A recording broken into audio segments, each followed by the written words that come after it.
कसे काय मित्रांनो, आज आहे अनंत चतुर्थी आणि आज होती बाप्पाची शेवटची आरती. ज्या बाप्पाची 10 दिवस मनोभावे पूजा केली, त्या बाप्पाला 11व्या दिवशी विसर्जनासाठी नेताना मन कुचकुचत होतं. बाप्पाला किती दिवस आपण ठेवायचा प्रयत्न केला तरीही आपल्याला कधी ना कधीतरी त्यांना निरोप देण्याची वेळ येतेच. आणि मी घेतला बाप्पाचा शेवटचा निरोप.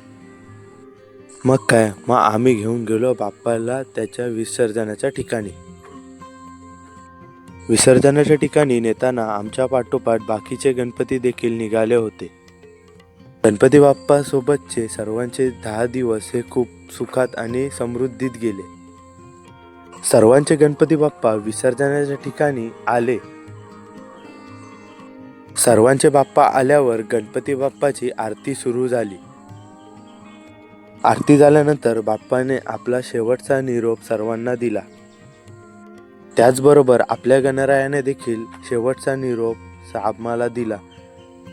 पुढे जाऊन मी आणि ओमकारने गणरायाची मूर्ती विसर्जनासाठी घेऊन गेलो. गणरायाची मूर्ती नेताना आम्हा दोघांचेही डोळे पाणावले होते, कारण ते बाप्पाचे शेवटचे दर्शन होते आमच्यासाठी. बाप्पासोबतचे 4 दिवसाचे सुंदर क्षण मला त्यावेळी आठवत होते. विसर्जन झाल्यानंतर आम्ही सर्व आलो महाप्रसादासाठी. घरी जाताना मी गेलो आपल्या गावातल्या मित्रांसोबत. तर कसा वाटला व्हिडिओ नक्कीच सांगा आणि कमेंट करा. गणपती बाप्पा मोरया.